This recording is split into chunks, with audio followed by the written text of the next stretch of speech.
Prinsipiando na Lunes, el Bureau of Fire Protection, City Health Office, City Engineers Office, City Licensing y City Treasurer's Office, junto con el Policía Local, el principio inspeksyon na con cada dormitorio y boarding house na syudad. Asegun con el District Fire Marshal del BFP Chief Inspector Clincha, el inspeksyon na di ila mga personajes el struktura del cada edificio. El asegura que librao este na mga incidente como el quema, incluido ya mga equipo como el fire extinguishers. Además, debe también según chequea el directional lines na cada edificio y este entrada y salida.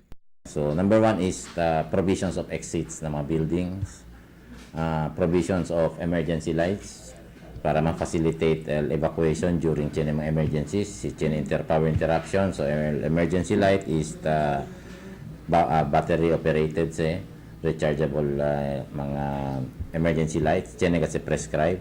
Directional signs, exit signs, especially na mga high-rise, mga grande boarding houses, no? Same is true also na mga due time, sita siya ng directional signs.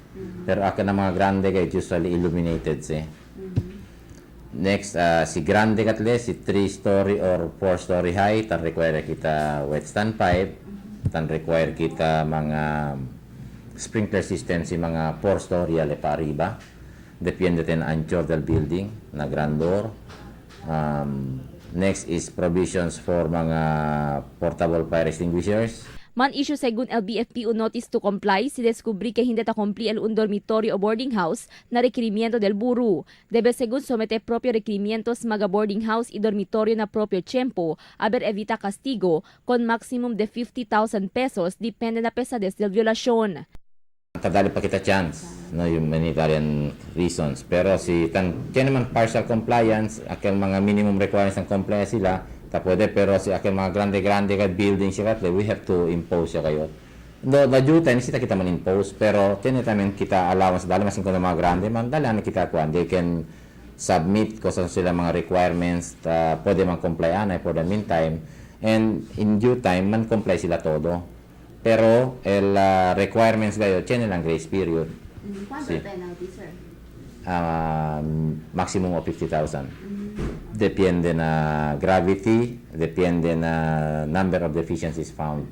Base na records del BFP, tali na 134 boarding house y dormitorio na syudad el registra este año.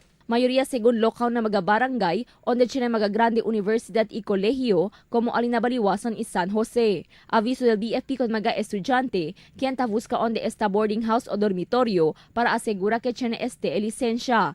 Pidi según mira con el business permit y fire safety certificate del Bureau of Fire Protection. Ta-adverti también el BFP con mga dueña del boarding house y dormitorio para koopera na gobyerno y emplasta con di ila mga certificate y business permit na lugar onde klaro mira mga gente. Crystal Almonia, Dateline Zamboanga.